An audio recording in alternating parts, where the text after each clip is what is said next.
Hi. Hi. So good to be with you and share the Thursday night in our community with you. Um, Thank you very much. I've known Gail for what 20, 25 years or so, something like that.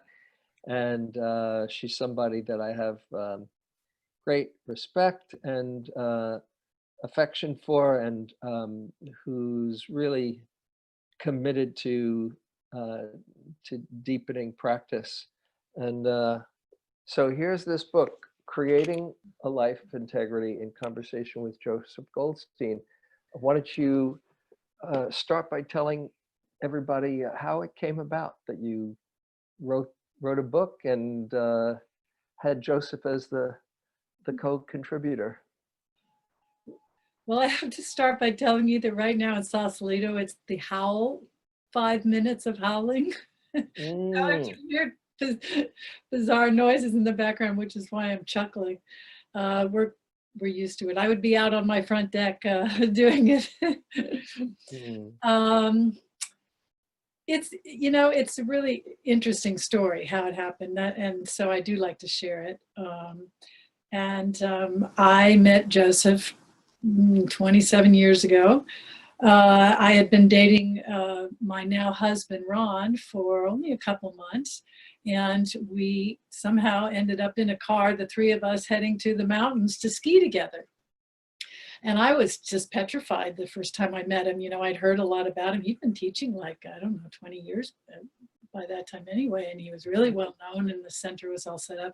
And so I knew nothing about Buddhism, and so the two of them sat in the front of the car and I sat in the back, and they were just matching wits and laughing, and I was laughing, and I thought, wow, this is not the staid, serious Buddhist I was thinking I was going to be with to ski.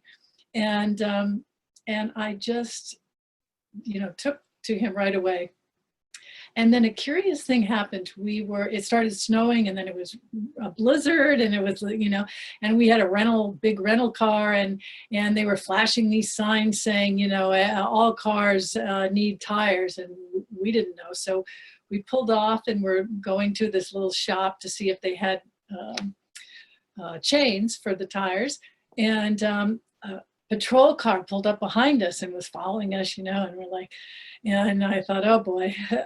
And so we pulled in, and Ron left to go talk to the patrolman who actually had stopped at the gas thing that was at this little shop, and he was fueling his patrol car. So Joseph and I'm nervous again, walk into this little, store, and all of a sudden, he turns to me and he says, coffee. We smelled coffee when we went in. So we're, getting coffee, and then it's like cookies, and, and anyone who knows Joseph knows he loves cookies.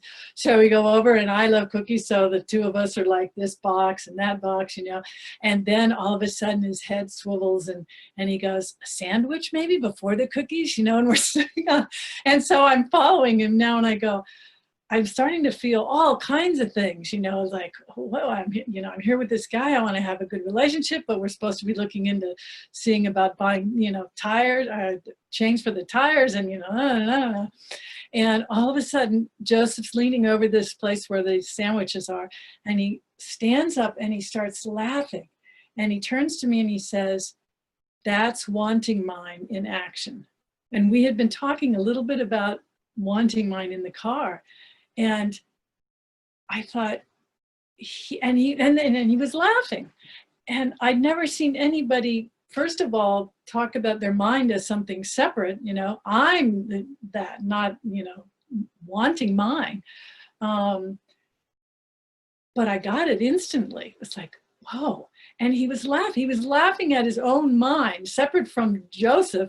I couldn't put it all together, but the strong feeling was, I want what he has. I just realized this was something way beyond anything I had understood or, learned as growing up. And I really wanted to know how we could not be our minds. I was at least clear enough to know I didn't I was happy to part with mine. So that was how it started. And we were friends for a number of years, like 20 years, and did a lot of vacationing together. And I did his retreat when he came here to California every year that he did it. And then a few years ago, like 6 or 7 years ago, I started feeling just really unsettled, and nothing was matching, and I was feeling really, and so I reached out to him and I said, I was kind of embarrassed. I didn't know what to call it. And I said, can we do some therapy? And he said, sure, and suggested that we meet once a month, and either on phone or in person. And the first time, so we set up a time, and the first time that we met, he suggested we work with the paramis, which I had heard about them, and I knew that they were involved with integrity, and I didn't have the courage to ask him if he thought I didn't have good integrity, but I said, sure. And so he gave me some instructions to work with the first one, generosity. And then my mission was to go into my daily life and work with that. And then I would report back at the end of the month. And so that's what I did. It was fascinating, following those instructions and continually checking in and, going to work, and I'm a real estate agent, and, blah, blah, blah. And then when we met to have the discussion and I reported back, we both had so much fun. It was just, I was reporting, we were like, he was laughing, and we're like, and so we both looked at each other and we thought, there's something here. So we did that part again, and I taped it. And then henceforth, I taped our meetings afterwards. And they're just so rich. They're, it's just hard to describe, but it's where the magic happens, where, Joseph has this ability to be so clear about things that are really complex. And it's such a gift. And so to have it in this book with the instructions, and then taking it in your own life, it's very clear. And then getting to hear our conversation afterwards, my kind of playing every woman, and asking questions for myself and just for what I know other people would be confused about, perhaps. And we bantering back and forth, and he just answering these, the questions with such clarity and humor that it's really wonderful. So that's the book in not a nutshell. It's a beautiful book, and if you have never been around Joseph, then maybe you don't know that answering questions, Q&A, conversation with Joseph is as good as any Dharma talk, because it's so spontaneous and alive and fresh, and clear is the word that almost always comes up when you think of Joseph. Clear and deep as well. So here's a whole book. It's like I think I wrote a blurb for the book. And I was just, this is how I put it. In creating a life of integrity, the reader receives personal lessons and practices for true well-being from the ultimate wisdom coach, renowned mindfulness meditation teacher, Joseph Goldstein. Gail has written a fun, engaging, yet genuinely profound guide for living in alignment with your highest values. I highly recommend this gem of a book. So if you've heard Joseph, you can kind of hear him right through the pages, because he's so natural and playful and real. And you got your own Dharma practice coach. So hitting on let's talk a little bit about the paramis. First, say a little bit about the paramis, and maybe any particular one or ones were most impactful as you were practicing. with him for those 10 months. I have something I could read that is a description, slight description. Oh, sure. And then I have a little definition for each one that I came up with. Would that be? Sure, any way you want. I did that before because my previous audience were not Buddhists. So I feel much more relaxed here, quite frankly. So in Buddhist technology, the 10 components of integrity are referred to as the paramis. It is taught that these 10 qualities of mind and heart, when perfected, can result in the liberation from our suffering. Liberation from our suffering. Practicing them, strengthening them, slowly purifies the mind and heart. They are the path for crafting a life of integrity. And as promised, they are our path to the bliss of blamelessness. So these are my definitions of the paramis. Shall I do this? That's Sure. Generosity, responding to the world from a sense of abundance, sharing freely of one's resources in gifts, actions, and words. Virtue, honoring the preciousness of all life through a steadfast commitment to not harming ourselves and others. Renunciation, letting go of the habitual behaviors, thoughts, and emotions that cause us and others to suffer. Wisdom, attaining clear comprehension, deep understanding, and a purified open heart and mind through mindful investigation of one's life. Energy or courage, perseverance and vigor in a mind that does not retreat from, but rather relishes difficulties. I have to interrupt here because I asked Joseph about this, that this particular parami seems to have a lot of names. And I said, which name should I use? And he says, well, just use the one that's appropriate in the moment. And that's like, right? Is that classic Joseph? It's just so simple, so clear, so easy. It's like, oh, doesn't it? So anyway, it always makes me smile. Patience, being tranquil and welcoming with things as they are. Truthfulness, seeing the world and speaking and acting in it with a mind and heart unclouded by greed, hatred, or delusion. Resoluteness, carrying through on our deepest aspirations with tenacity and wisdom. Loving kindness, relating to the best in others and ourselves with an open heart, free from attachment or aversion. And equanimity, impartially embracing whatever arises with a non-reactive, compassionate heart and mind. Excellent, yeah. So paramis are perfections. That's one another translation for the word, and they're the different qualities that the Buddha supposedly perfected on his way to full Buddhahood. So having heard all of these, now that you share them with everyone, I want to ask again, any particular ones as you were practicing all of these, this is more than theoretical, any particular ones that were impactful or challenging, or that you learned a lot from? You probably learned from all of them, of course, but any ones stand out for you?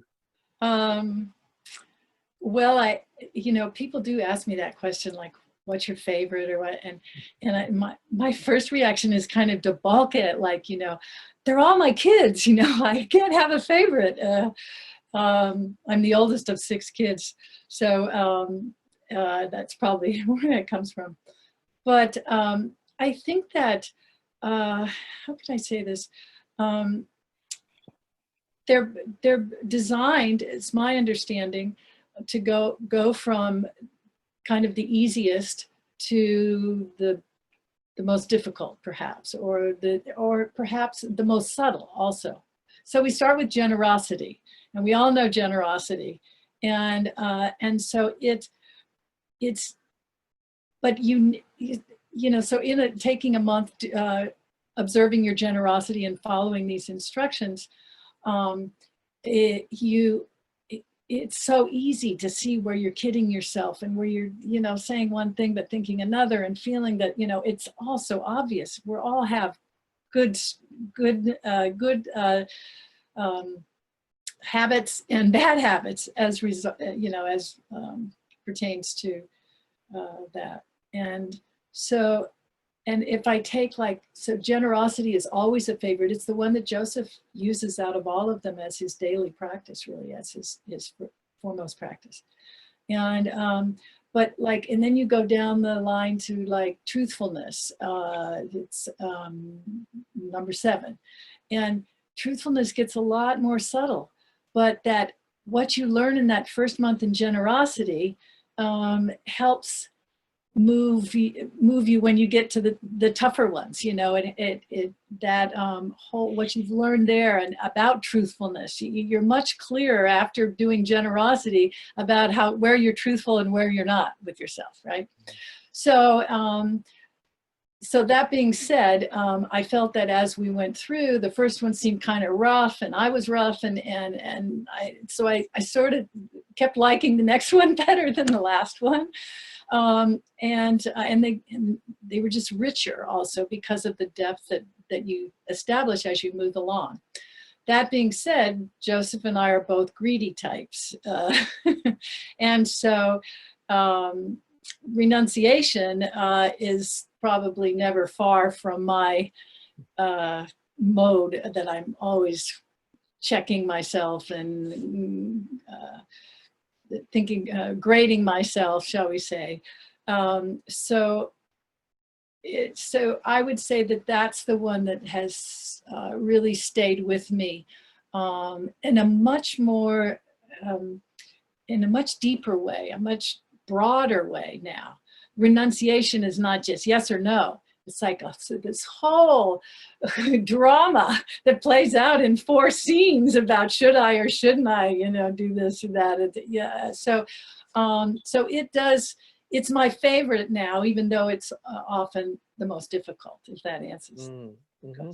So if I could go in a little bit further, how Uh-huh. have you been working with renunciation, or sometimes I think of it as simplicity and doing with little, but how does it manifest in as you've been practicing it over these years and writing a book?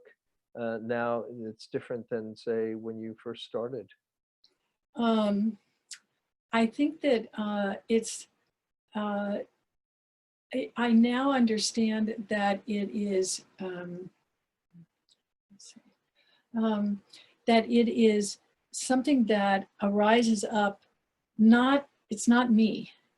It's something that can arise from certainly beguiling things that I might, you know, feel like I have to have or want to see or go to, or, you know, those kind of things. But then much deeper, I'm really unpacking it now with like, well, and then what happens, and then what's next, and then how does that feel, and then way before I even think about acting on it or not acting on it, it's like, well, where did that come from, or where, you know. And kind of starting with, well, just don't put myself in those kind of situations where you have to, you know, say no, or, you know, but also it's that just watching the whole drama is what makes it continually more and more interesting, especially on one that has so much packed in there for so many years. You know, you can keep, if you're really paying attention, you really can keep discovering new things about it that help it just get lighter and easier. And it's like, oh yeah, sure, there's, you know, the renunciation, we need you, we need you. Or you know, so that's all kind of part of that investigation. Rather than, oh, here it is again, I'm, you know, I'm wanting something, or, you know, to, oh, an opportunity to investigate what, you know, I wonder what's up there now. It's always different. And that is that magic that I really caught from Joseph. It So is it's always different. We just always think it's the same. so it sounds like in working with these qualities, besides the particular quality, looking through a particular lens and exploring and discovering and investigating sounds like as rich a part as whatever you're learning or the lessons that come out in the end. Yes. Yes. That it's, I think one of the big things that I learned was that it's, you just stop and then you start again. You know, when you catch yourself more quickly. And then it's not, oh gosh, there I am again. It's, okay, just stop and then begin again. And now I say that to myself all the time, and it's tremendously freeing. Mm. Oh, Mhm. yeah, I can just start over. Why not? Who says I can't, you know? But that's huge. I mean, I certainly wasn't wired up that way. I could just chew on that stuff for a long time and still do. I mean, I'm not saying I don't, but less. Or I can watch, sometimes I can just watch it and laugh. It's just so Mm. absurd. Sense of humor is really big, Yeah. and and what you're saying I think is so important, to have a different relationship with the ways you might get caught. You're reminding me when I took on a practice of watching my judging mind, which used to really frustrate me and get me down.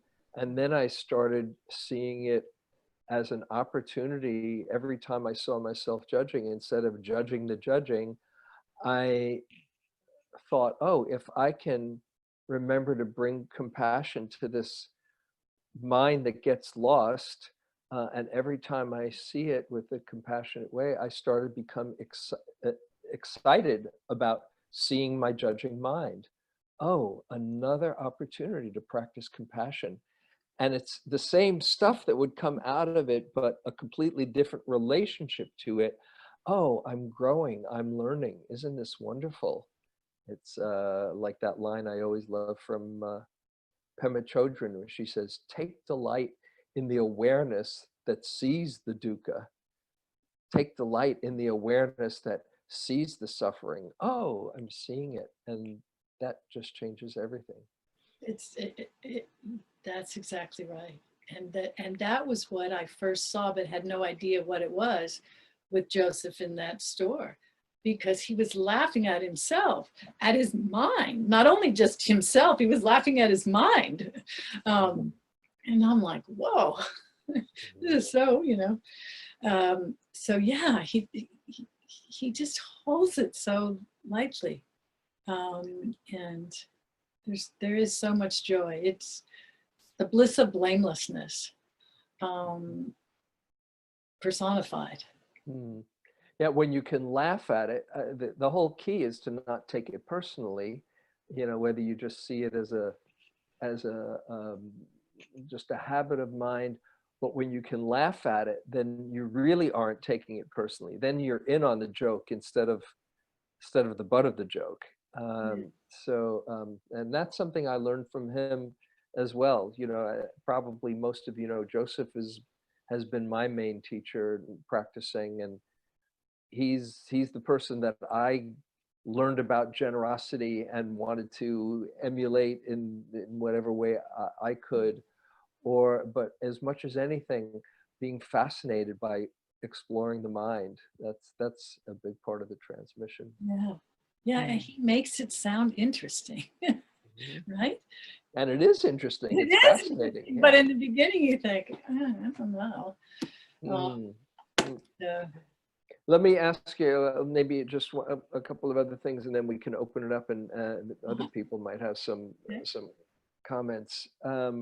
Just if somebody was getting the book, how would you suggest working with it? Do you read it all the way through, or read it a little at a time, or what would you say? Um, It's funny because people here on the West Coast are just getting the book. A lot of the bookstores had their shipments like a week and a half late.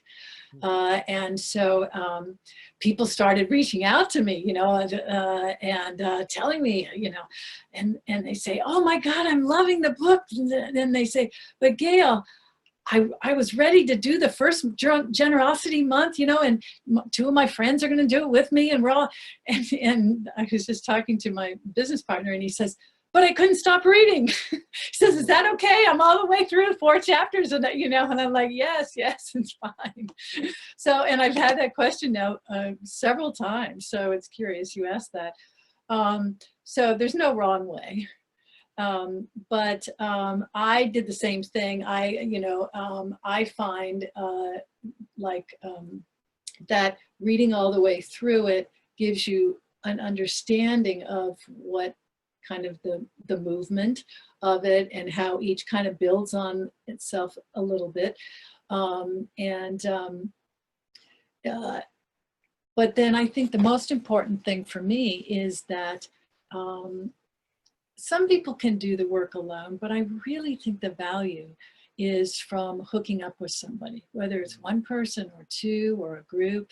And again, my business partner, he started with one friend, and now I think he's got 3 or 4, and they're doing the generosity thing, and they're just like, they're just texting about it all the time, and everybody, so and I did, when I was writing the book, I only had like maybe 3 chapters done by that time. And a friend that's a therapist invited me to speak to her group with what I was working on. So I did the same thing. I gave them instructions. They went into these were all young women with kids, married, and she was their therapist.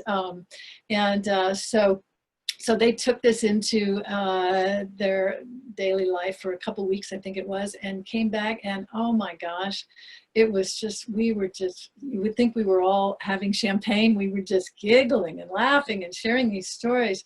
And that's like what happens in the book when Joseph and I get together after each time. And because you're reporting these things that sometimes are like with tears or, that are really, or big insights. And plus you're laughing as you're hearing someone else's and you're kind of teary, and then you're laughing together. Oh yeah, I did the same thing. How about, so I find that it's really can be a great way to do it. Is whether you read through the whole book first or not, or you're able to stop it and do it. I think, yeah, if you even get one other person that you just check in with, and I'd give it some time too, like a month. For each one, you mean? Yeah. Yeah. Sometimes you're already a week into the month and you haven't even looked at the instructions, or you read them a week ago and you have no idea what they said. Later. So that was true. It sounds like also a great book for a book group and going through it together. Doing something in a group is really powerful. Just like the Joy Course, people do that in groups, and it's just really, it's a whole other level of support and accountability and excitement too. Yeah, so, I will say I'm excited because I've just spoken with Tricycle, and I'm partnering up with them, and I'm doing a year-long course with them. They're going to do that every month, and it starts in September. So, and I'm just thrilled. How do people find out about it? What do they... I haven't even, it's so new that I just was talking with them yesterday. So I haven't looked, but they've already done some work around it. Joseph will participate in a kind of kickoff event. And they have like 25,000 people already signed up for the kickoff event. So, oh my goodness. Oh, yes. Whoa. And I'm like, I haven't even seen it yet, so I got to get on the ball. But anyway, I love it because September, we'll just once a month, and we're talking about ways to have groups. People could have groups, so I'm just thrilled. Because, beautiful. Yeah, it's just It Outstanding, changed my life. Gail. Yeah, thank you. I'm very happy about it. You're And cooking. yeah, and book clubs, I'm also doing it at my real estate company book club. And Mm, so, um, beautiful. Gail, real joy to have you here with us. oh, One more time, Creating a Life of Integrity, in conversation with Joseph Goldstein, Gail Anderson Stark. thank you for having me. It's just such a pleasure, James. All these years, Ron wanted me to tell the story about how he ended up going to the first justice. You've been there. Yeah. And Great to have you as a friend. he always acknowledges you for that. So, but it's really a pleasure for me to speak to Buddhists about this, because we're out there doing the right thing every day, and I'm so proud to be a part of this team. Well, as it's said in the when somebody gives gives a good talk or does something well, um, sadhu, sadhu, sadhu. Well done, well done, well done, To all well of done. Yeah. you. Yes. So, Eve,